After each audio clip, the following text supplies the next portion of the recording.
Today, we are digging into the incredible story of Allanridge.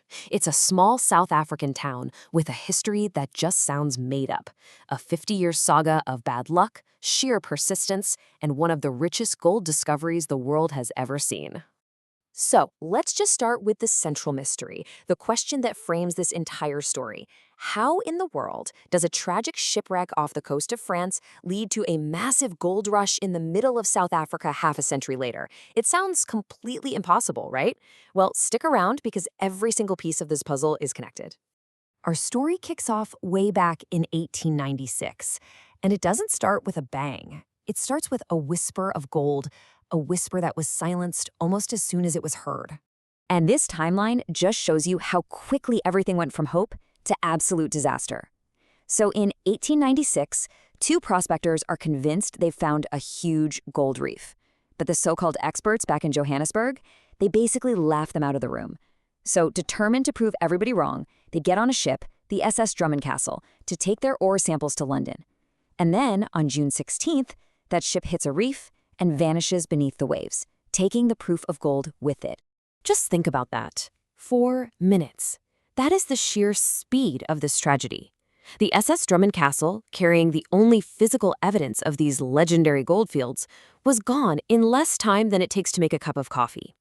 Out of 246 people on board, only 3 survived. The discovery and the men who made it were lost to the sea. So, with the proof resting at the bottom of the ocean, the story enters this long, dark period. I mean, the next 50 years would just be defined by war, by exile, and a whole series of frustrating, heartbreaking near misses. The next massive setback came with the Second Boer War. The owners of the very farm where that first whisper of gold was found, 2 brothers, Barend and Hendrik Klopper, were fighting as Boer soldiers, and they get captured by the British. And they weren't just put in a local prison. Nope, they were exiled to the remote island of St. Helena, way out in the middle of the Atlantic Ocean. This is the same island, by the way, where Napoleon was exiled. So now, the land with all this hidden gold is owned by prisoners of war, thousands of miles away from home. And this is where the story has one of those incredible twists of irony that you just can't make up.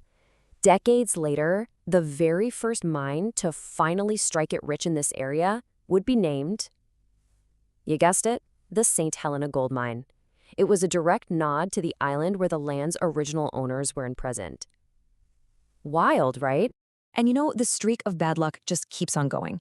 In 1904, another prospector, a guy named Arthur Megson, he finds clear proof of gold. And what happens? He's rejected by the experts again. And he gets so frustrated, the story goes, that he actually booby-trapped the pit with dynamite to protect his find before just walking away. But after decades and decades of failure, one man finally arrives who's gonna change everything. And he's not coming with a pickaxe and a prayer, he's coming with science. His name was Allan Roberts. See, Roberts was a geologist, and the local farmers, they were absolutely fascinated by his work. They started bringing him rock samples from their land, and they gave him this wonderful, affectionate nickname, Klip Doctor, which is Afrikaans for stone doctor. He was the man who could read the stories hidden inside the rocks. So, by the 1930s, using his geological theories, Roberts gets enough funding to drill a scientific borehole on a farm named Aandenk. He even calls it the Borehole of Hope. But just like everyone who came before him, it seemed like his luck ran out. The money dried up, and the drilling screeched to a halt. They had managed to drill down to a depth of 4,046 feet. And for 11 long years, that drill just sat there, silent. It really looked like another heartbreaking failure in a long, long line of them. So, after all that work, all that science, all that hope, how close were they, really? Just 400 feet. Can you believe it? They had stopped drilling only about 120 meters short of the basal reef, which would turn out to be one of the richest gold-bearing layers ever discovered on planet Earth. It was an absolute tragedy of timing and money. But the story doesn't end there in heartbreak. Oh no, after another decade, the stone doctor's theory would finally be proven right, sparking a gold rush that would literally change the entire nation. The big turning point finally came in April 1946.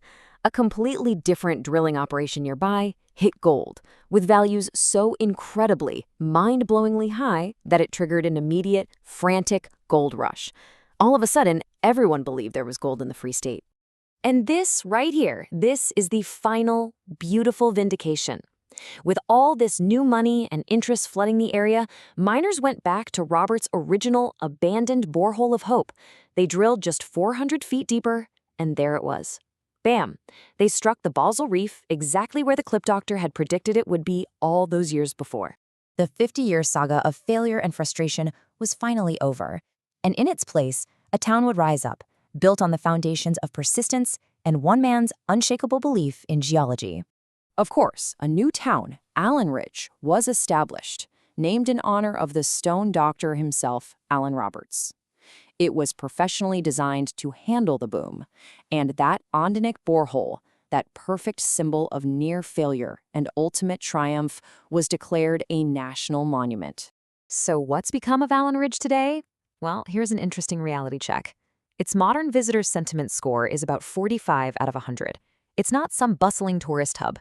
It's really a quiet town, almost a living monument to its own dramatic birth. And that really brings us to this final thought.